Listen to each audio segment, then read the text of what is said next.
सुस्वागतम शुभ स्वागतम सुस्वागतम. सर्व मंगल मांगल्ये शिवे सर्वार्थ साधिके शरण्ये त्र्यंबके गौरी नारायणी नमस्तुते. मी सौ श्रुती ओंकार चुते तुम्हा सर्व पाकग्रामस्थांना नमस्कार करते व तुमचे स्वागत करते. आजच्या दिवसाच्या लाभलेल्या व्याख्यानमालेच्या अध्यक्ष आहेत सौ रश्मिका जोशी, तसेच आपले व्याख्याते आहेत सौ सई समीर जोशी यांचे शब्दसुमनांनी मी स्वागत करते. यानंतर त्यांना विनंती करते की त्याने विठ्ठल आणि रखुमाई समोर दीप प्रज्वलन व हार अर्पण करावे.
धन्यवाद.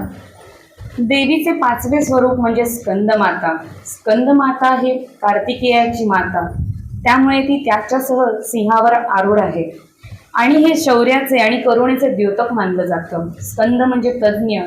या देवीची उपासना केली तर कौशल्य, निरागसता, शौर्य, करुणा हे गुण वाढतात. या देवीची पूजा करताना साधकाचं मन विशुद्ध चक्रात स्थिर होते. ही स्कंद माता 4 भुजाधारी आहे. ही देवी पूर्ण शुभ रंगाची आहे. कमळाच्या आसनावर विराजमान असलेल्या या देवीला पद्मासनाही असेही म्हटले जाते. शौर्याचं प्रतीक असलेली ही देवी जवस वाहून तिची पूजा केली जाते. मनाला शांती देणाऱ्या या देवी दुर्गेस वंदन करूया. या देवी सर्व भूतेषु शांती रूपेण संस्थिता. नमस्तस्ये नमस्तस्ये नमस्तस्ये नमो नमः. आजच्या दिवसाचे खास उल्लेख करावासा वाटतो इथे. आज ललिता पंचमी. ललिता पंचमी म्हणजे आश्विन शुल्क पंचमीला अपांग ललिता व्रत हे काम्य व्रत आहे. नवरात्रीच्या 5व्या दिवशी ललिता पंचमी साजरी केली जाते. या दिवशी भक्त पूजा पाठ करतात. या दिवशी ललिता मांस नावाच्या राक्षसाचा वध करण्यासाठी प्रकट झाली होती. हा राक्षस कामदेवाच्या राखेने उत्पन्न झाला होता. या दिवशी भक्त षोडोपचार पद्धतीने ललिता देवीचे पूजन करतात.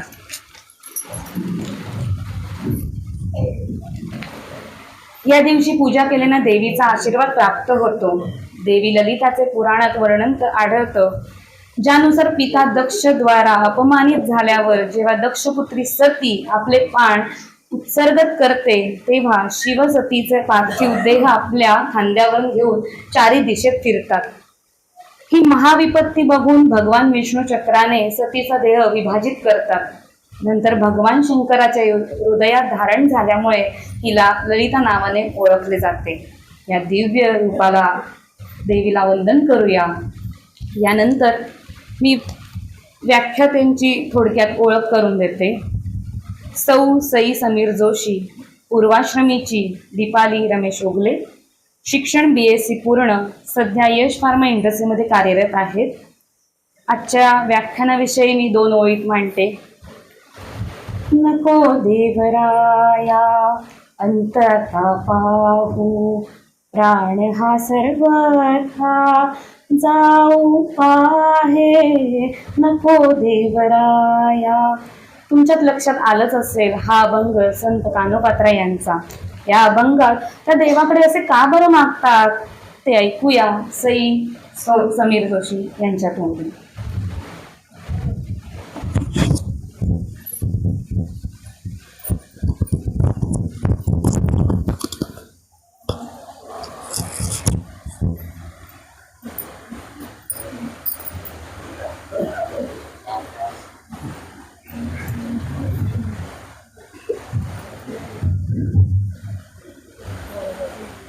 नमस्कार.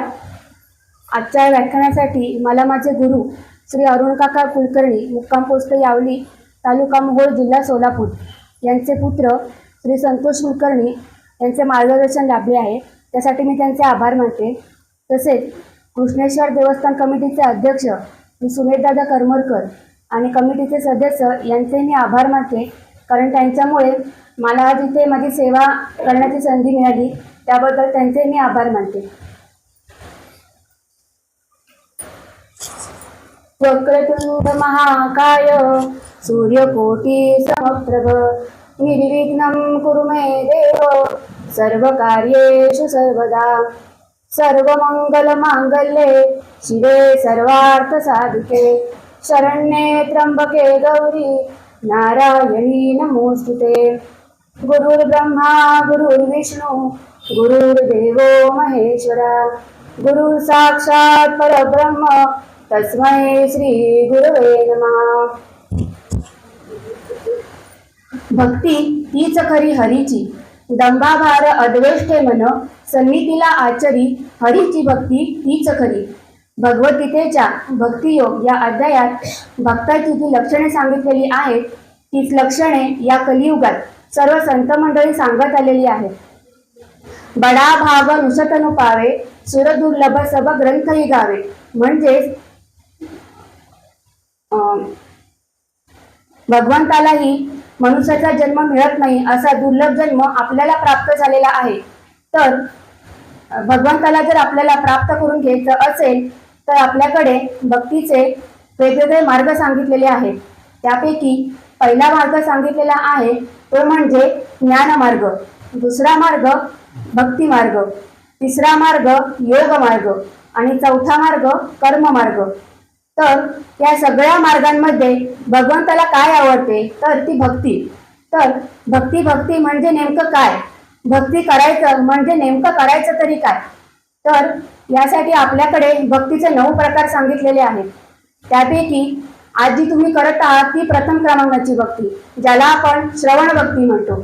श्रवणम, कीर्तनम, विष्णू स्मरणम, पादसेवनम, अर्चनम, वंदनम, दास्यसख्यम, आत्मनिवेदन अशी ही 9 भक्ती.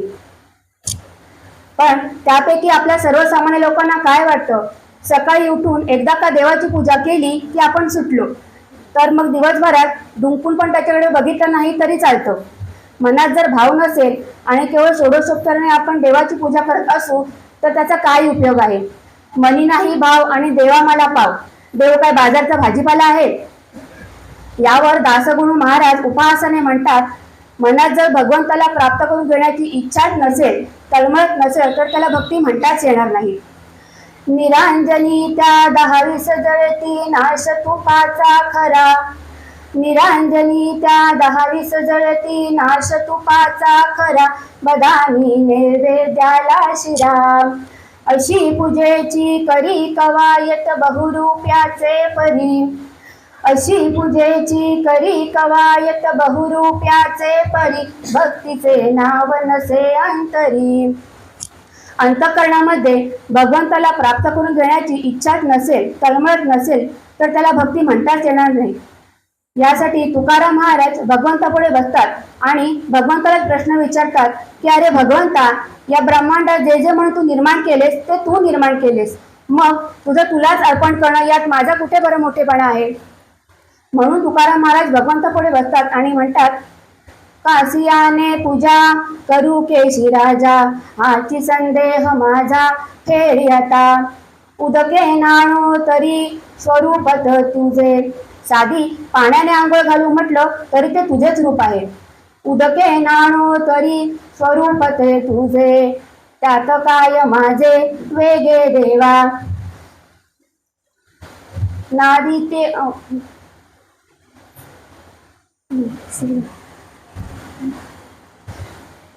नादी ते ओंकार टाळी नादेश्वर.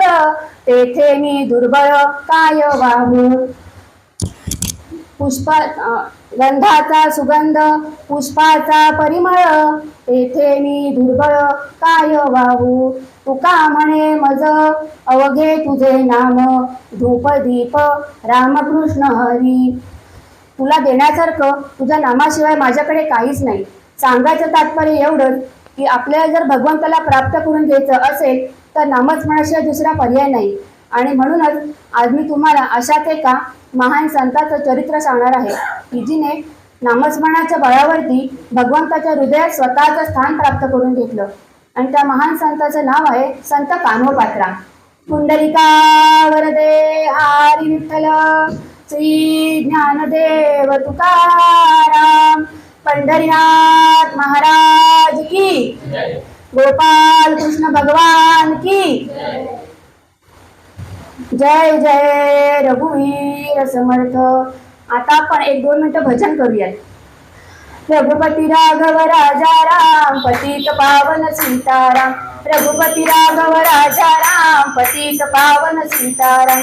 रघुपती राघव राजा राम, पतित पावन सीताराम. रघुपती राघव राजा राम, पतित पावन सीताराम. रघुपती राघव राजा राम, पतित पावन सीताराम. रघुपती राघव राजा राम, पतित पावन सीताराम. जय जय रघुवीर समर्थ. कान्होपात्रा ही मंगळवेढ्याची या विधानाला भक्कम पुरावे मिळतात. श्री सकल संतगाथा जर आजगावकर, वि. का. राजवाडे व हस्तलिखिताचा आधार याला पुरेसे आहेत. वर उल्लेख केलेल्या हस्तलिखितात मगोड वैश्येचे उदरी एक कन्या असा उल्लेख आहे. मगोड म्हणजेच मंगळवेढा. बोली भाषेत आजही मंगळवेढ्याचा उच्चार मंगूर, मंगोड, मंगाळ असा केला जातो. वैश्येचे उदरी याचा अर्थ वेश्येचा उदरी असा अर्थ लावता येतो. वैश्य या शब्दाचा अर्थ वैश्य असा समजावायचे झाले तर चातुर्वर्ण पद्धतीने त्या व्यापार करणाऱ्या घराण्यातील होत्या असे मानावे लागेल. कान्होपात्रेच्या आईचे नाव श्यामा नायकीण असे होते असा श्री सकल संतगाथेत उल्लेख आहे. वर उल्लेख केलेल्या हस्तलिखितात आईच्या नावाचा उल्लेखच नाही. शिलेदार कुटुंबीय सादर करीत असलेल्या संत कान्होपात्रा या संगीत नाटकात श्यामा व श्यामाबाई असे नमूद केले आहे. भक्तविजयमध्ये श्यामा नायकीण असा उल्लेख सापडतो. मल्लनाथ महाराज हौसेकर म्हणतात, कान्होपात्राच्या चरित्रामध्ये मंगळवेढ्याची चंद्रा कळावंतीण तिच्या पोटी एक रत्न झाले असा उल्लेख करतात. कान्होपात्रांचे नाव कान्हा असावे, पुढे तेच कान्हो झाले असावे. पात्रा म्हणजे वाद्य वाजवणाऱ्या किंवा नृत्य करणाऱ्या घराण्याचे व्यावसायिक नाव होय. पात्रा याचा अर्थ नायकीण वा नृत्य करणारी असाही आहे. यादवकालीन मराठी भाषेत पात्रा हे व्यवसायदर्शक विशेषण गणिका या अर्थाने वापरले जात होते. कन्नड भाषेत देखील पात्र दवरू असा शब्द प्रयोग आहे. कान्होपात्रांना अनेक ठिकाणी कान्हा, कान्हू, कान्हो, कान्होशी या नावाने संबोधिले आहे. त्यांच्या व्यवसायदर्शक नावाने त्या पुढे पात्रा झाल्या, त्यामुळे त्या कान्होपात्रा.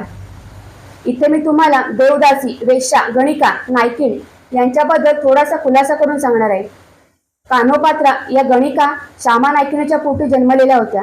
हे गृहीत धरून पुढील काही गोष्टींचा खुलासा होणे आवश्यक वाटते.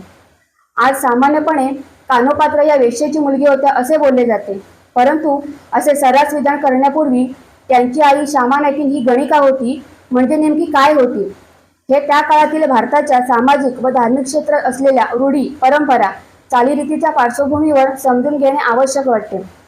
भारतात प्राचीन काळापासून ते अगदी ब्रिटिश देश सोडून जाईपर्यंत आपला देश छोटे छोटे सरदार, मांडलिक, राजे, वतनदार आदींच्या आधिपत्याखाली होता. त्यांच्या शासित प्रदेशातील जनतेच्या कल्याणाच्या जबाबदारीबरोबरच ग्रामदेवतांची यथासांग पूजा अर्चा करण्याची जबाबदारी देखील त्यांचीच होती. त्यासाठी प्रमुख पुजारीसहित अनेक सेवकांची नेमणूक करून त्यांना त्यांच्या कामाची विभागणी करून दिली जात असे. त्यावेळेच्या त्या विविध स्तरातील सेवकांच्या उदरनिर्वाहासाठीची सोय म्हणून काहींना जमीन इनाम म्हणून तर काहींना द्रव्य स्वरूपात मोबदला चुकता करीत असत. प्रमुख पुजारी देवाची पूजा करीत असताना देवासाठी लागणारी फुले वेचून आणणे, गंध उगाळून देणे, गाभारा सुशोभित करणे, देवाची वस्त्रे नीटनेटकी करणे, आरतीची व्यवस्था पाहणे, नैवेद्य बनवणे, मंत्रोच्चार करणे, देवासमोर गायन नृत्य करणे, नगारा, टाळ आदी वाद्य वाजविणे, जमलेल्या भक्तांच्या दर्शनाची सोय करणे, प्रसाद वाटणे अशा प्रकारच्या अनेक कामांसाठी अनेकांची नेमणूक होत असे. या सर्वांना त्यांच्या सेवेच्या स्वरूपावरून विविध नावाने ओळखले जात असे. वर वर्णिलेल्या या सेवांपैकी काही सेवांना अंगभोग सेवा व काहींना रंगभोग सेवा म्हणून संबोधित असत. अंगभोग सेवा म्हणजे देवालयाच्या गाभाऱ्यात आणि त्याच्या समोरील मंडपात प्रतिष्ठापित देवाची सेवा करणे होय. आणि नवरंग किंवा सभा मंडपात पूजेच्या विधीचे एक अंग म्हणून जी सेवा केली जात असे तिला रंगभोग सेवा असे म्हणत असत. कर्नाटक विश्वविद्यालय धारवाड येथील प्राचीन इतिहासाचे अभ्यासक डॉक्टर सेट्टर यांनी भारतातील अनेक शिलालेखांच्या आधारे देवर वेश्या नामक कन्नड भाषेत एक प्रदीर्घ लेख लंकेश पत्रिकेत प्रकाशित केला होता. प्रस्तुत लेखकाने त्याचे मराठी अनुवाद देवांच्या वेश्या या नावाने प्रसिद्ध केला आहे. तर प्राचीन काळात देवालयात विविध प्रकारच्या सेवा करणाऱ्या सेविकांना विविध ठिकाणी ज्या विविध नावाने ओळखले जात होते त्याचे सविस्तर वर्णन या लेखात केले आहे. परंतु कानोपात्रांच्या संदर्भाचा विचार करता या सर्व सेविका देहविक्रय करणाऱ्या स्त्रिया आजच्या भाषेतील वेश्या होत्या अशी समज करून घेणे उचित ठरणार नाही. परंतु आजच्या बहुसंख्य लोकांनी अशीच कल्पना करून घेतली आहे ही खेदाची गोष्ट आहे. गैरसमज पसरण्याला फार बुद्धीची आवश्यकता नसते, परंतु ते खोडून काढून सत्य समोर आणण्यासाठी मात्र पराकुटीचे प्रयत्न करावे लागतात. वर उल्लेखल्याप्रमाणे ग्रामदेवतांच्या पूजेची जबाबदारी सोपवून त्या देवदासींकडे ती सेवा करून घेण्याची प्रथा नेमकी कधी सुरू झाली हे सांगता येत नसले तरी 10व्या ते 12व्या शतकातील या संदर्भातील शिलालेखांच्या आधारे संपूर्ण देशभर या स्त्रियांना कोणकोणत्या सेवा सुपूर्द केल्या होत्या, त्यांचे त्या समाजात कोणते स्थान होते आणि मुख्य म्हणजे त्यांना कोणकोणत्या नावाने ओळखले जात होते याचा आढावा त्या अनुवादित लेखात आहे. या सेविकांना देवदासी या नावाने संबोधण्याची प्रथा होती, परंतु ऋग्वेदात त्यांना जारे नटी असा शब्दप्रयोग केला आहे. रामगल्ले येथील शिलालेखात देवदासी हा शब्द सापडतो. दक्षिण भारतात मात्र हा शब्द पाहावयास मिळत नाही. तामिळनाडू व केरळ येथील काही शिलालेखात देवरतियार, देवडियार, कुडिक्कारी, कणिक्यार, पुत्तिगल यांसारखे शब्दप्रयोग प्रचलित होते. ओरिसाच्या जगन्नाथाच्या देवालयात परवापर्यंत सेवा करणाऱ्या या सेविकांना मंगळगौरी व गुणी मंगळगौरी या नावाने ओळखले जात होते. आंध्र प्रदेशात बागशमनी कुर्मपू या नावाने, तो गोव्यात भवानी, महाराष्ट्रात जेजुरीत मुरळी नायकी या नावाने, तर कर्नाटकात नायकी, बसवी, जोगवी, जगदंबा या नावाने ओळखले जात होते. वरीलप्रमाणे विविध नावाने ओळखल्या जाणाऱ्या या देवदासींना देवपूजेच्या विविध स्तरात वेगवेगळे स्थान दिले गेले होते. वेगवेगळ्या पुराणात त्यांचे स्थान, पद, कर्तव्य, उदरनिर्वाहाचे साधन आदींचे वर्णन आहे. त्याप्रमाणे यातील काही देवदासी पवित्र स्वरूपाच्या, उच्च कुळातील, तर काही देहविक्रय करणाऱ्याही होत्या. येथे एका गोष्टीचा खुलासा करणे आवश्यक आहे की देवाच्या सेवेसाठी नेमलेल्या स्त्रिया व देवाच्या नावाने सोडलेल्या स्त्रिया या एकच नव्हे. या पार्श्वभूमीवर आपण श्यामा नायकिनीला पाहावे लागेल. साधारणपणे शिलालेखांचा काळ 13व्या शतकापर्यंत गृहीत धरला तर कान्होपात्रांचा काळ 15व्या शतकातील असल्याचे मध्यंतरीच्या या 200 वर्षांच्या काळात रूढ पद्धतीच्या बदललेल्या परिस्थितीचा आणि स्वरूपाचा आढावा अवश्य घ्यावा लागेल. तेव्हा वर उल्लेखलेल्या विविध नावाने ओळखल्या जाणाऱ्या स्त्रिया काळाच्या ओघात ज्यावेळी राजाश्रय व देवालयाश्रय संपुष्टात आला त्यावेळी त्यांच्यातील काहींच्या जीवन जगण्याचा मार्ग खडतर बनला. त्यावेळी काही जणी तेथेच थांबल्या असतील तर काही जणी रखडत पुढे चालल्या असतील आणि काही जणी वाट सोडून भरकटल्याही असतील. हे अत्यंत स्वाभाविक असून संभवनीय देखील आहे. तेव्हा देववेशा हा शब्दप्रयोग कोणत्या देवालयाच्या संदर्भात पाहावयास मिळत नाही. ती देवदासी आहे. दासीचा अर्थ सेविका, सेवा करणारी ती सेविका, म्हणून मुळात ती कल्पनाच पवित्र आहे. परंतु सामाजिक व शरीररचनेचा विचार आणि स्वाभाविक व नैसर्गिकतेचा विचार करता यातील काही स्त्रियांचा कदाचित तोल गेलाही असावा किंवा त्यांच्या असहायतेचा फायदा धनदांडग्याने घेतलाही असावा. परंतु या सर्व सेविका सरसकट वेश्या होत्या आणि त्यांना देववेश्या म्हणत असे वाटत नाही. यातीलच एक पूजनीय व्यक्तिमत्व देवदासी, सतत देवाची सेवा करणारी कानोपात्रा होय. ही सर्व पार्श्वभूमी आपल्यासमोर एवढ्यासाठीच ठेवली की देवदासी म्हणजे देहविक्रय करणारी असा एकच अर्थ लावला जाऊ नये. त्या शब्दाची उत्पत्ती, भारताच्या विविध भागात विविध नावाने त्या कशा ओळखल्या जात होत्या, त्यांची कर्तव्ये काय होती, पुढे त्यांच्या जीवनाचा मार्ग कसा बदलला, या सर्वांचा अंदाज यावा याच्या आकलनासाठी या संकल्पनेचा परामर्श येथे घेतला आहे.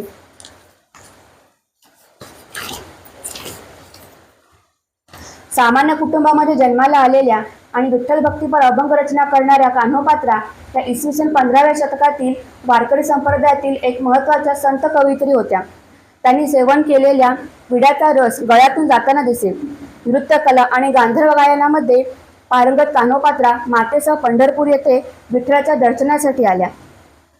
भीमेच्या पात्रामध्ये त्यांना कान्हो म्हणजेच कृष्णाची आठवण झाली. कृष्णाचे रूप असल्याने कान्होपात्रा यांनी विठ्ठलाची भक्ती केली. बिदरच्या बादशाने मागणी घातल्यानंतर देवाच्या पायी मस्तक ठेवून कान्होपात्रा गतप्राण झाली. बडव्यांनी मंदिराच्या एका कोपऱ्यामध्ये कान्होपात्रा यांची समाधी केली आणि या समाधीवर तरटाचे झाड लावले. या झाडाची पाने सेवन केली तर यात्रा पूर्ण होते अशी वारकरी आणि भाविकांची श्रद्धा आहे. तर काही भाविक या झाडाची पाने आपल्या संग्रही ठेवण्यासाठी घेऊन जातात.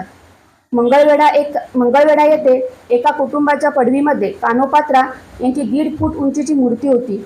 5 वर्षापूर्वी रखुमाईसारखी कमरेवर हात ठेवलेली नवीन 2 फूट उंचीची मूर्ती बसवण्यात आली आहे. संत कान्होपात्रा यांच्या मंदिरासाठी सुद्धा प्रयत्न सुरू झाले.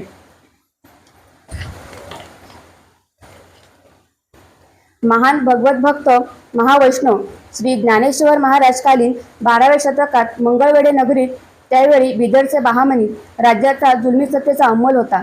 अशा जुलमी सत्तेच्या काळात मंगळवेढ्यात कृष्णा तलावाच्या शेजारीच एक जुनाट असे महादेवाचे मंदिर आहे आणि त्या मंदिराशेजारी श्यामा नायकीन नावाची एक नर्तकी नाचगाणे करून त्यावेळच्या धनदांडग्या अमीर उमरावांना व मुसलमानी सरदारांना खुश करीत असे. प्रसंगी स्वतःचा देहविक्री करायला सुद्धा ती मागे पुढे पाहत नसे. तिची कीर्ती दूरवर पसरली होती. लांब लांबचे श्रीमंत व धनवान लोक मंगळवेढ्यास येऊन नायकिणीच्या घरी हजेरी लावत असत.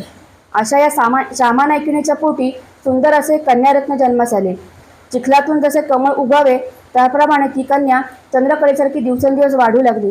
श्यामाने तिचे नाव कान्होपात्रा ठेवले. वयात आल्यावर आपल्या मुलीनेही आपल्याप्रमाणे नाचगाणे करून बड्या श्रीमंतांची मर्जी राखावी असे श्यामाला वाटू लागले. कान्होपात्रा ही अति सुस्वरूप व सुंदर मुलगी होती. पण वयात आल्यानंतर नायकिणीचा धंदा न करता तिने पांडुरंगाच्या भक्तीत स्वतःला वाहून घेतले व ती पंढरपुरास वारकऱ्यांसोबत वाहिली जात असे. त्यामुळे तिला संतश्रेष्ठ ज्ञानेश्वर माऊलींची भेट होऊन सहवास लाभला. संत संगतीमुळे तिच्या जीवनात आमूलाग्र बदल झाला व ती नेहमी हरिनामात दंग होत असे, कीर्तन करत असे. तिचे अनेक अभंगही प्रसिद्ध आहेत. योगिया माझी मुकुटमणी त्रिंबका पहावा नयनी माझी पूर्वावी वासना तू तो उद्धारा चरणा करून या गंगा स्नान घ्यावे ब्रह्मगिरीचे दर्शन कान्होपात्रा म्हणे पंढरी राव विठ्ठल चरणी मागे ठाव. तिच्या देखणेपणाची ख्याती बिदरचे बादशाला समजतात त्याने तिला पकडून आणण्यासाठी आपल्या सरदारास मंगळवेढ्यास पाठवले. आपले शील भ्रष्ट होऊ नये म्हणून ती पंढरपुरी गेली व विठ्ठल मंदिरात जाऊन परमेश्वराचा धावा करू लागली. बादशाहचे सरदार तिला पकडण्यासाठी मंदिरात गेले. त्यावेळी कान्होपात्राने भक्तवत्सल पांडुरंगाच्या पायास कडकडून मिठी मारली व आर्तवाणीने पांडुरंगाचा धावा केला. बादशाहच्या सरदाराने तिचा पंढरपुरी पाठलाग केला. तेव्हा तिने अत्यंत करुणवाणीने धावा करून आपला देह पांडुरंगाच्या चरणी समर्पण केला. परमेश्वर प्रसन्न झाले. तिचा जीव आत्मा तिथे कुडीतून परमेश्वर स्वरूप झाला व तिचा देह तेथेच मृतवत होऊन पडला. तिला मंदिराच्या दक्षिण दरवाजाजवळ पुरण्यात आले. तेथे एक तरटी वृक्ष उगवला असून तो अक्षय हिरवा आहे. शालिवाहन 12व्या शतकात घडलेली ही सत्य घटना कान्होपात्राच्या तरटी वृक्षाच्या रूपाने आजही जशीच्या तशी पांडुरंगाच्या मंदिरात काळ्या दगडावर उभी आहे. विठ्ठल भक्तीचा लखलखीत आविष्कार घडवणाऱ्या कान्होपात्राविषयी फार कमी माहिती उपलब्ध आहे. त्यांनी बरीच अभंग रचना केली असावी पण ते लिहून ठेवणारे कुणी नव्हतं. त्यामुळे त्यांचं खूप थोडं काव्य उपलब्ध आहे. पण त्यांचे जे भक्तिरसपूर्ण अभंग उपलब्ध आहेत त्यातल्या विठ्ठल भक्तीच्या आविष्काराने आपण दिपून जातो. इतर विठ्ठल भक्त स्त्रियांहून कान्होपात्राचे जीवन पूर्णतः भिन्न होतं. श्यामा नावाचं अतिशय धनवान रूपसंपन्न गणिकेच्या पोटी तिचा जन्म झाला. ऐषोआरामी आणि सुखोपभोगी वातावरणात ती वाढली. त्या घरात विठ्ठल भक्तीची परंपरा असणं शक्यच नव्हतं. वेशाकवटला स्त्रीला गुरु तरी कसा मिळणार? पण गुरु गणिकेच्या रूढ अशा भोगविलासी मार्गाकडे न जाता ती परमार्थ मार्गाकडे वळली आणि उत्कट भक्तीने परमेश्वर स्वरूप पावली. पंढरपूरपासून 7 कोसांवर मंगळवेढे गावात राहणाऱ्या धनाढ्य श्यामा नायकिणीची कान्होपात्रा ही मुलगी. वडील अर्थात कोणते माहीत नव्हतं. पण श्यामाचा असा अंदाज होता की गावचा नगराध्यक्ष सदाशिव मालगुजर तिचा पिता असावा. लहानपणी तिच्या पायात बांधले गेले चाळ पोट कौतुकाचे नव्हते. तर वेश्यावृत्तीला अपरिहार्य असं नृत्य शिकण्यासाठी होते. रूप आणि तारुण्याच्या जोरावर लोकांकडून पैसे वसूल करावेत असं वातावरण अवतीभोवती होतं. आईचा आग्रहही तसाच होता. पण भक्तीचा अंकुर तिच्या हृदयात फुटला होता. कानोपात्र रूपवती होती, तितकीच ती बुद्धिवानही होती. ती मेनका अप्सरेचा अवतार असल्याचं लोककथांमधून मांडलं गेले. गायन आणि नृत्यात तिने अगदी लहान वयात प्रावीण्य मिळवलं होतं.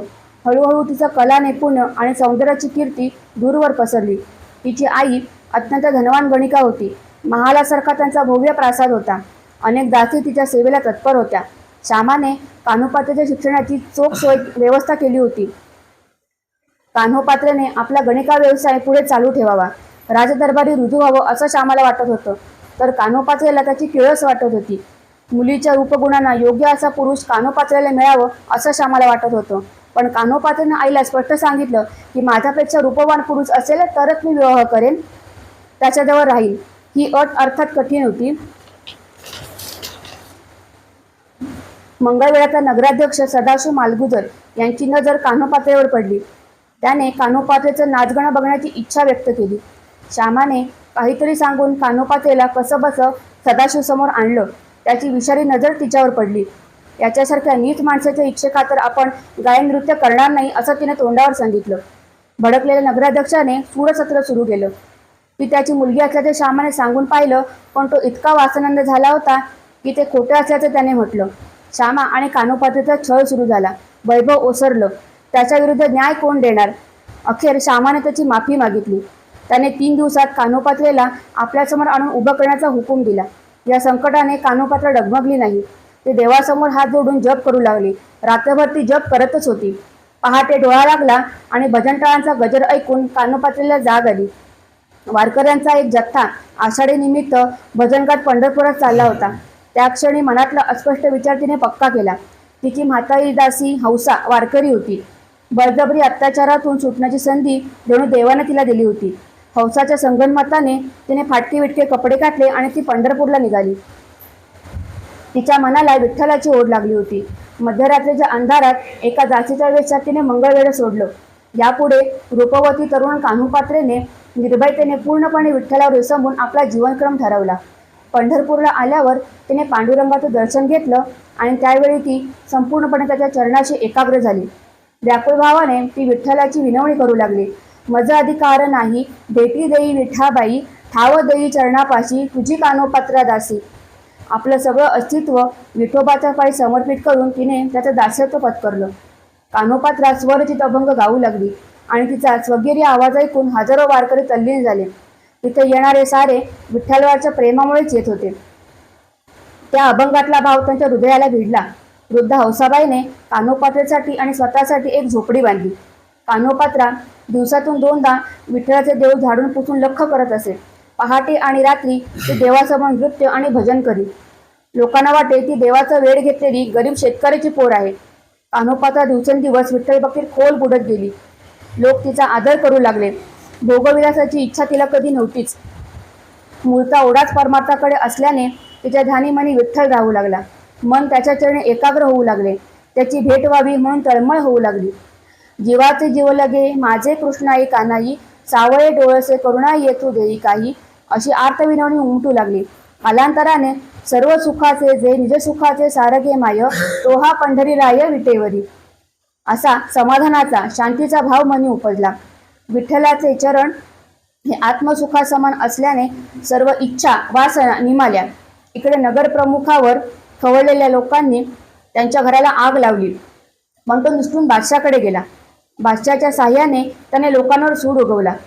त्यांच्या घरादारावर नांगर फिरवला. त्यांना पकडून तुरुंगात टाकून हाल हाल केले आणि सर्वत्र वचक बसवला. नंतर त्याने कान्होपात्रेचा पत्ता मिळवला आणि तिच्या लावण्याचे वर्णन करून तिला जनानखान्यात दाखल करण्याविषयी बादशाला उद्युक्त केलं. बादशहाने पंढरपूरच्या पुजाऱ्यावर फरमान बजावलं की त्याने कान्होपात्रेला स्वाधीन करावं, नाहीतर मंदिर जमीनदोस्त करण्यात येईल. विठ्ठल मंदिराला सैनिकांचा गराडा पडला. आपल्यासाठी लाखोंचं भक्तिस्थान असलेलं सारं सर्वस्व विठ्ठलाचं राव उद्ध्वस्त व्हावं हे तिला सहन होणं शक्यच नव्हतं. कान्होपात्रा सेनाधिकाऱ्यांसमोर हजर झाली. तिने एक वार विठ्ठलाचं दर्शन घेण्याची परवानगी मागितली. कान्होपात्रा तळक देवासमोर हात जोडून उभी राहिली. देवापासून दूर जाण्याची कल्पना तिच्यासाठी असह्य होती. ती देवाला म्हणाली, नको देवराया अंत आता पाहू, प्राण हा सर्वथा जाऊ पाहे. नको देवराया हरिणीचे पाडसे व्याघ्र धरियेले, मज लागी जाहले तैसे देवा. नको देवराया अंत आता पाहू, प्राण हा सर्वथा जाऊ पाहे. नको देवराया तुझ विना ठावना दिसे त्रिभुवानी, धावे हो जननी विठाबाई. नको देवराया अंत आता पाहू, प्राण हा सर्वथा जाऊ पाहे. नको देवराया मुकलुनियास जाहले उदास, घेई कान्हो पात्रेस हृदयात. नको देवराया अंत आता पाहू, प्राण हा सर्वथा जाऊ पाहे. नको देवराया परमेश्वराची आर्त व्याकुळ विनवणी करत असलेला तिचा आवाज सर्वत्र भरून राहिला. आपल्या उत्कट भक्तीने चराचर चैतन्याशी ती जोडली गेली आणि अखेर त्या चैतन्याशी एकरूप झाली. आपल्या विठ्ठलाच्या पायाशी तिने देह ठेवला. एक आख्यायिका अशी आहे की त्यावेळी चंद्रभागेला प्रचंड महापूर आला. सारं यवन सैन्य वाहून गेलं. विठ्ठल मंदिरही जलमय झालं. चंद्रभागेतल्या एका खडका जागी आधी तिचं शरीर अडकलं, मग ते महासागराच्या खोल तळाकडे चंद्रभागेने वाहून गेलं. दुसऱ्या दिवशी पूर ओसरल्यावर तिचा मृतदेह ज्या खडका जागी काही काळ पडला होता तिथं एक तळटी वृक्षाचे रोप उगवल्याचं आढळलं. तो अक्षय तळटी वृक्ष आजही कान्होपात्रेच्या विठ्ठल भक्तीची ग्वाही देत तिथे उभा आहे. कान्होपात्रेने स्वतःला देवाची वधू म्हणवलं तरी तिचा विठ्ठल तिच्यासाठी आई होता, सखा होता, माय बाप बंधू भगिनी होता. देहाच्या उपाधी सुटाव्या म्हणून देवाकडे ती प्रार्थना करते. कान्होपात्रेला काय हवं होतं? देगा प्रेमकळा नाम तुझे. विठ्ठल तिच्यासाठी कनवाळू माय माऊली होता. दासाची कळकळ वागवणारा दिनांचा नाथ कृपावंत मालक होता. भक्तांचा दास होता. ज्याच्या प्राप्तीसाठी चारही वेद सहाही शस्त्र शिणली तो केवळ भक्तीने प्राप्त होतो.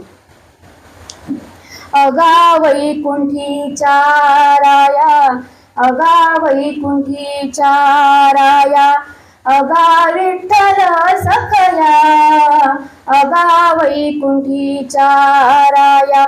अशी आर्तहाक ती त्याला आपल्या संरक्षणासाठी मारत होती. कान्होपात्रेच्या अपूर्व भक्तीने अखेर तिला सर्वातून मुक्ती मिळाली. विठ्ठलाचे पाय न सोडता त्याच्या चरणी सहज देहत्याग घडावा हे पराकोटीच्या भक्तीखेरीज अशक्य होतं. कुणी गुरु नाही, काही परंपरा नाही, भक्तीचं वातावरण नाही. अशा परिस्थितीत केवळ आपल्या भक्तीने तिने ईश्वरप्राप्ती करून घेतली. म्हणून कान्होपात्र अद्वितीय ठरते. तिच्या भक्तीमुळे समाजही तिच्या पायाची नतमस्तक झाला आणि तिला संतपद मिळालं. ओम हरये नमः. ही कथा आहे पंढरपूरपासून 7 कोसांवर असलेल्या मंगळवेढ्याची, एका धनाढ्य श्यामा नायकिनेच्या मुलीची, फक्त कान्होपात्राची. ज्याप्रमाणे उकिरड्यात एखादं प्राजक्ताचं झाड फुलांनी बहरलेलं असतं त्याचप्रमाणे कान्होपात्रा ही एका हीन कुळात जन्म घेऊन विठ्ठलाची परमभक्त होती. कान्होपात्रा ही अतिशय सुंदर पुष्पराज कमळाप्रमाणे नाजूक होती. त्याच भरीस भर म्हणून तिचा कंठ कोकिळेप्रमाणे मधुर होता. श्यामागणिकेने कान्होपात्रेला नृत्य व गायन कलेत निपुण बनवण्यासाठी एका गायन आचार्याला तिचा शिष्य बनवून घेण्यासाठी विनंती केली.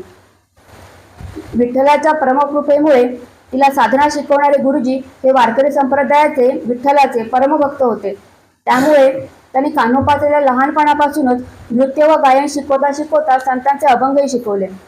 कान्होपात्रा आपल्या सुमधुर गळातून अंतःकरणातून गुरुजींनी शिकवलेले अभंग म्हणून दाखवत असे.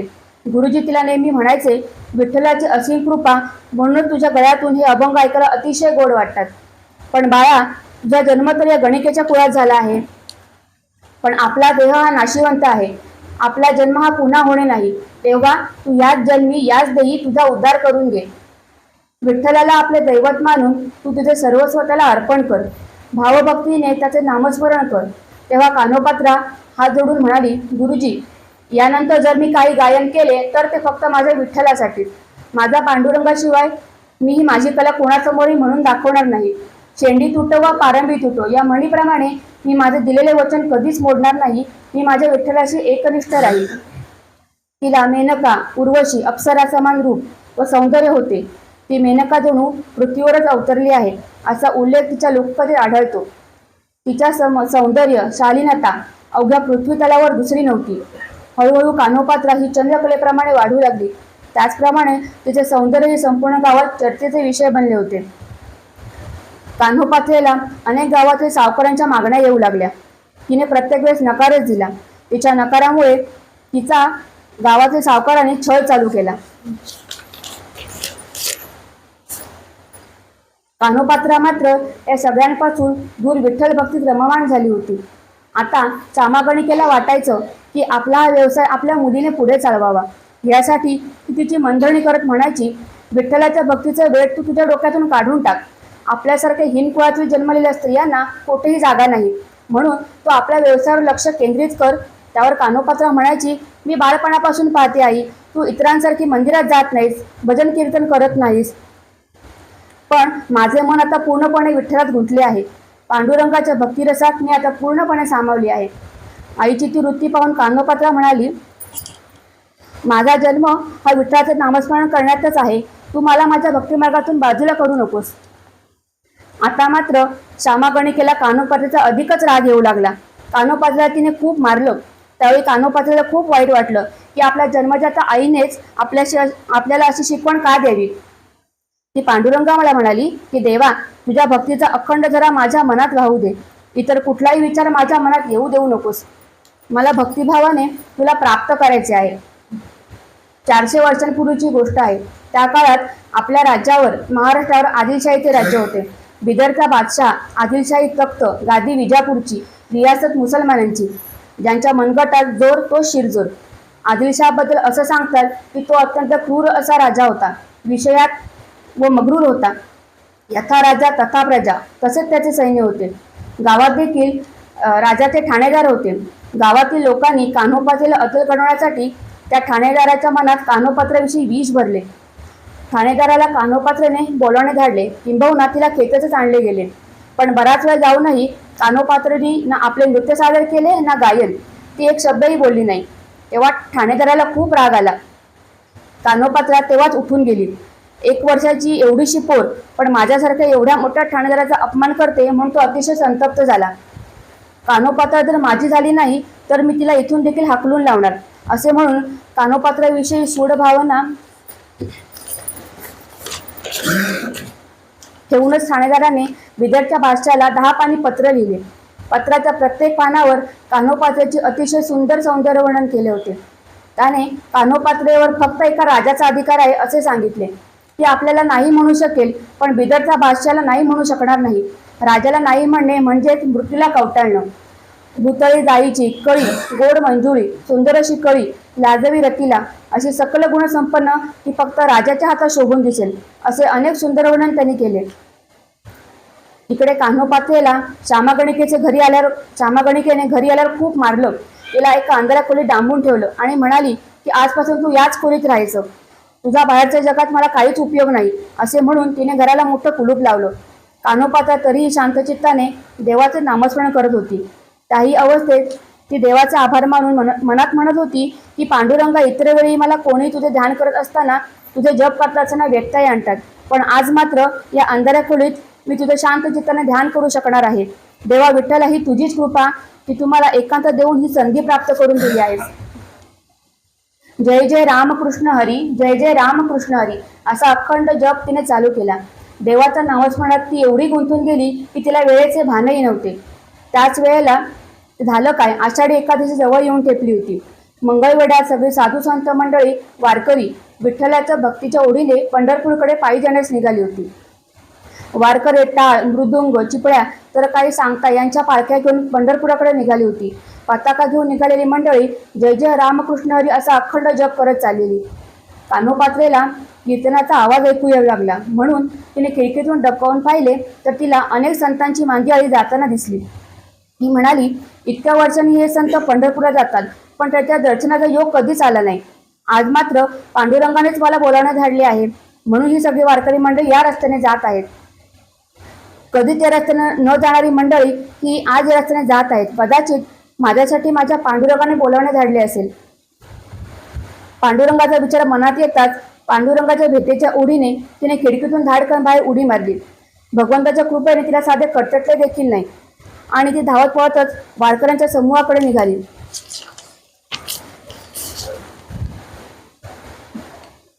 तुम्ही सगळ्या संतांना नमस्कार केला, किती जन्माचे पुण्य केले असेल मी, म्हणून मला आज तुम्हा संतांचे दर्शन झाले आहे. तुमच्यासोबत गाठभेट ही माझ्या भगवंताने मी घडवून आणली आहे. मला तुमच्यासोबत पंढरपूरला येऊ देता का? मला माझ्या विठ्ठलाला पाहायचे आहे. अशी ती संतांच्या पायी विनवणी करू लागली. माझी विनवणी हेच करणी, मला भेटवा चक्रपाणी. संत म्हणाले, बाळा, तू तर एका गणिकेची मुलगी आहेस. अगं, तुझा मार्ग वेगळा, आमचा मार्ग वेगळा. तुझा मार्ग हा अगदी आरामाचा, पण आमचा मार्ग काट्याकुट्याचा. धनिक श्रीमंत लोकी तुझी देवदेवता, आमच्या गरिबांचा मात्र तो विटेवरचा पांडुरंग. तू रोज पंचपक्वान्नांचं जेवण करतेस, आम्ही मात्र चट्टी भक्तीचा नैवेद्य देवाला अर्पण करतो. कशाला तू आमच्या नादी लागतेस? ती म्हणाली, नाही हो, माझ्या स्वरूपाकडे पाहू नका. माझे अंतःकरण सुद्धा पवित्र आणि शुद्ध आहे. माझ्या मनी त्या पांडुरंगाविषयी भक्तिभाव आहे. तेव्हा कृपा करा आणि मला त्या पांडुरंगाकडे घेऊन चला. असे म्हणून तिने आपल्या अंगावरचे दागिने, भरजरी वस्त्र फेकून दिले. वारकरी म्हणाली, अगं, आम्ही तुला घेऊन जाणारे कोण? साक्षात परब्रह्माची इच्छा असेल तो तुला नेणार. तेव्हा तू आमच्यासोबत येऊ शकतेस, काही हरकत नाही. चल मग आत्ताच निघूया. कान्होपात्रा संतांच्या पायी लागली आणि संतांची वीणा हातात घेऊन पंढरपूरकडे जाण्यास निघाली. विठ्ठल विठ्ठल करत ते पंढरपुरात जाऊन पोहोचले. चंद्रभागा बघितल्याबरोबरच सर्व संतांनी सांगितले की, कान्हो, तू कितीतरी जन्माचे पुण्य केले आहेस, म्हणून तुझे पंढरपुरात पाय लागले आहेत. हे जे समोर आहे ना, ते पापनाशक विमोचनी चंद्रभागा आहे. इथून समोर जे मंदिर दिसतंय ना, ते राऊळ मायबाप विठ्ठलाचे आहे. असे म्हटल्याबरोबरच तिचे अष्टसात्विक भाव जुळून आले आणि तिने साष्टांग दंडवत प्रणाम केला. तिने चंद्रभागेत स्नान केले व पुंडलिकाचे दर्शन घेतले. नामदेव पायरीचे दर्शन घेऊन ती धावतच रावळात आली. मंदिरात आल्याबरोबर तिने समोरासमोर पांडुरंग बघितला. अनंत लावण्याची शोभा, तो हा विटेवरी उभा. मंदिरात असलेल्या 16 खांबांवर उभे राहून ती पांडुरंगाला आपादमस्तक न्याहाळत होती. तिच्या चेहऱ्यावर आश्चर्य मिश्रित व विस्मयकारक भाव होते. प्रेमाने ती आपले देहभान विसरून पांडुरंगाचे दर्शन करत होती. पांडुरंगाचे साजिर गोजिर अनुपमाचे रूप पाहून तिने पांडुरंगाच्या पायाला कडकडून मिठी मारली. आज ती स्वतःला धन्य मानत होती. आपल्या जीवनाचे सार्थक झाले असे म्हणून आपल्या गुरुजींनी शिकवलेले अभंग ती वेड्यासारखे गात होती, गायनात नृत्य करत होती. असे म्हणतात की एकदा पंढरपूरला आलेली कान्होपात्रा पुन्हा कधीच मंगळवेढ्याला गेली नाही. दिवसामागून दिवस जात होते. ठाणेदाराची पत्र बिदरच्या बादशाला मिळाली होती. असे म्हणतात की तो दुपारच्या 12 वाजेला ते पत्र वाचायला बसला तर रात्रीपर्यंत तेच वाचायचा. एवढे सुंदर वर्णन, अशी सुंदर देवाची रचना या पृथ्वीवर पण आहे यावर त्याचा विश्वासच बसत नव्हता. म्हणून त्यांनी ताबडतोब कान्होपात्राला बघण्यासाठी फरमान काढले. चलो पंढरपूर, असे तो सगळ्यांना म्हणू लागला. कारण त्यात लिहिलं होतं की कान्होपात्रा सध्या पंढरपुरात आहे. रात्रीच्या 12लाच तो बिदरहून प्रवासाला निघाला. त्याला कान्होपात्राला भेटण्याची एवढी उत्सुकता होती की त्याने प्रवासात कुठेही मुक्काम केला नाही. कान्हा कान्हा कान्हा अब मुझे मिलेगी काहू, असं म्हणत तो वेड्याप्रमाणे चालत होता. 5 दिवसांचा सततचा प्रवास करून 6व्या दिवशी बादशाह पंढरपुरात सकाळी सकाळी दाखल झाला. नित्यनियमाप्रमाणे कान्होपात्रा चंद्रभागेमध्ये स्नान करण्यास गेली होती. ती काठावरती यायला आणि तिकडून राजाची बग्गी यायला एकच वेळ झाली. बग्गीमधून राजाने कान्होपात्राचे सौंदर्य निहाळलं आणि पत्रात लिहिल्याप्रमाणे ही ती सौंदर्यवती असे म्हणून तो खुश झाला. नाचत तो म्हणू लागला, दिल जाने मेरी कान्हो हो मुझे मिली. सैनिकांनी कान्होपात्राला पकडून आणलं.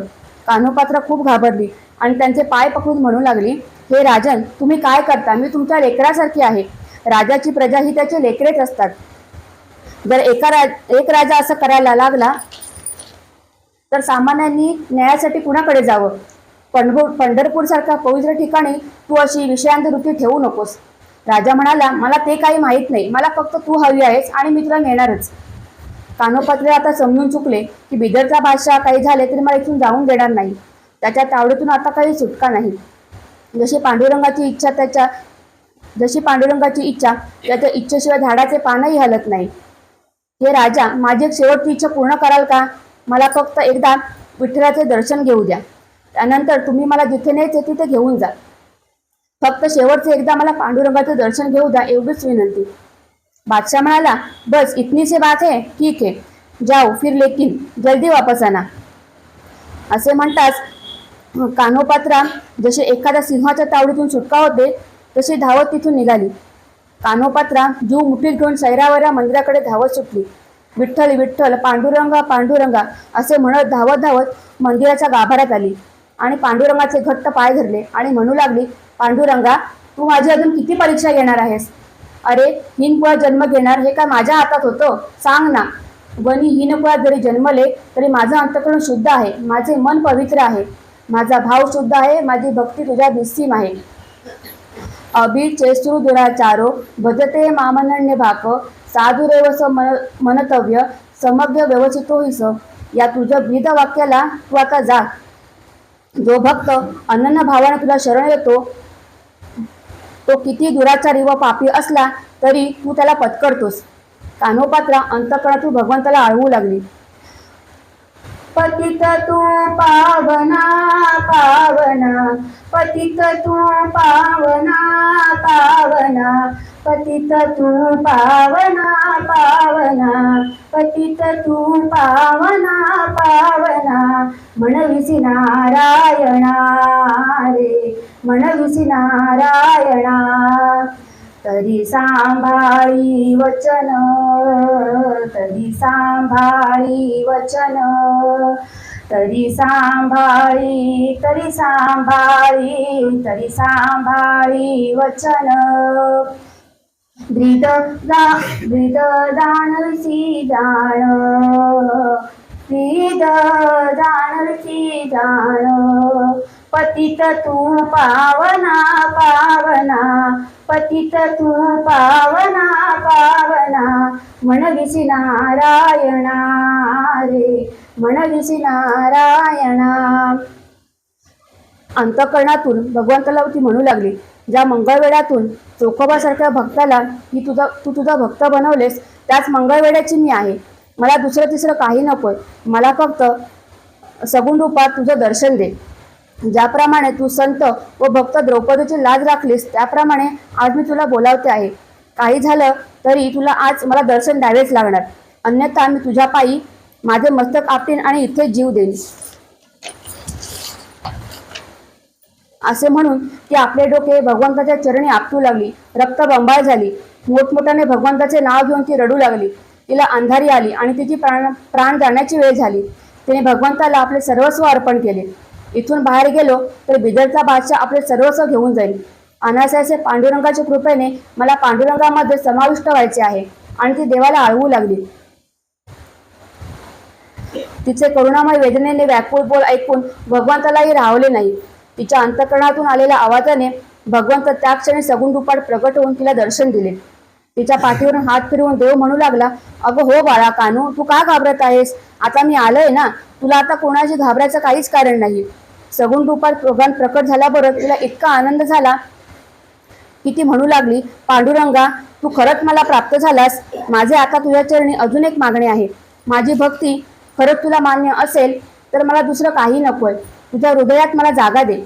भगवंता, या अविचारी जगात माझं आता कोणीच नाही. मला तुझ्याशिवाय कोणीही नको. भगवंतांनी तिची मागणी ऐकल्यावर दोन्ही हाताने उचलून अलगदला आपल्या हृदयाशी कवटाळले. आणि काय आश्चर्य, गार पाण्यात बर्फ उडावा किंवा दुधामध्ये साखर जशी एकरूप व्हावी तशीच कान्होपात्राही भगवंताच्या हृदयात विलीन झाली, एकरूप झाली, अदृश्य झाली. मंदिरातल्या पुजाऱ्यांनी व तेथे आलेल्या संतांनी बघितले की पाहता पाहता कान्होपात्रा गाभाऱ्यातून अदृश्य झाली. अशा प्रकारे कान्होपात्राही विठ्ठलमय झाली. धन्य तो पांडुरंग आणि धन्य त्याची भक्ती. आजही ज्या ठिकाणी कान्होपात्रा अदृश्य झाली तेथे एक झाड आहे. तेथे अबीर, बुक्का, गुलाल आणि तुळशी मंजुळा यांचा हार एकादशीला आपोआप येतो किंवा भगवंत तेथे येऊन गेल्याची साक्ष आपल्याला मिळते. पंढरपुरात गेल्यावर तिथे दर्शन झाल्याशिवाय विठ्ठल रुक्मिणी यांच्या दर्शनाला जाताच येत नाही.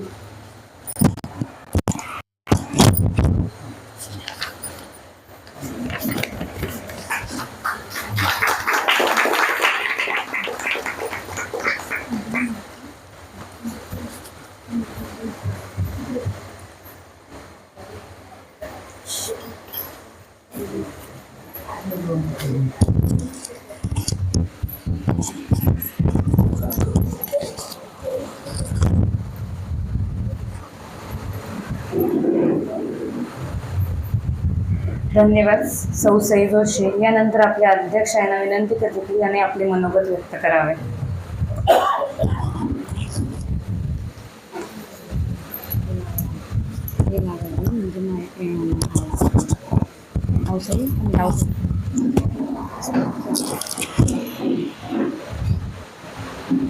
नमस्कार.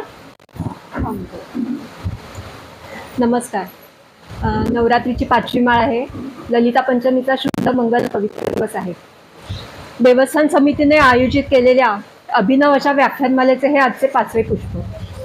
भारतीय संस्कृतीमध्ये संत परंपरेला महत्त्व आहे. ह्या संत परंपरेमध्ये लौकिक अर्थाने प्रसिद्ध नसलेल्या परंतु समाजकारणामध्ये भरपूर मोठे योगदान दिलेल्या अनेक संत स्त्रिया ह्या संत परंपरेत होऊन गेल्या.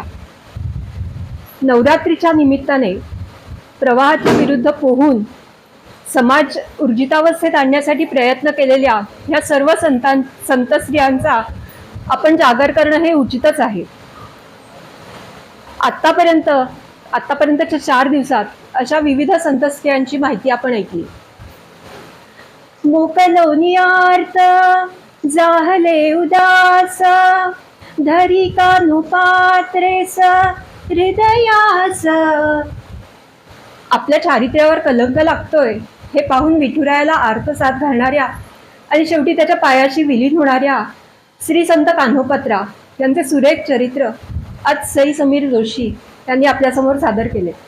आणि अशा या आगळ्या वेगळ्या व्याख्यानमालेच्या ह्या एका छोट्याशा पुष्पाचं अध्यक्षपद भूषवण्याची संधी मला दिली त्याबद्दल देवस्थानचे अध्यक्ष सुमेशजी करमरकर यांचे मी आभार मानते.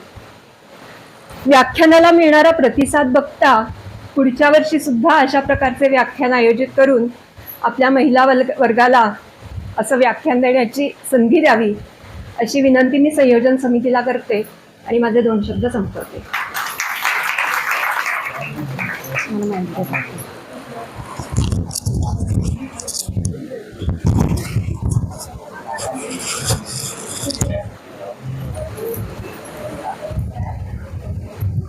धन्यवाद अध्यक्षा. मी इथे एक गोष्ट नमूद करावीशी वाटते. माननीय व्याख्याता सई समीर जोशी यांना या चरित्राबद्दल फार माहिती नसताना सुद्धा त्यांनी वेगवेगळ्या पद्धतीतून वेगवेगळ्या माहितीमधून त्यांचे चरित्र त्यांनी जमा करून रेखाटले व आपल्यासमोर सादर केले. त्यांचे मी धन्यवाद म्हणते. नंतर मी अध्यक्षांना विनंती करते की त्यांनी श्रींचा प्रसाद व्याख्यातेला द्या.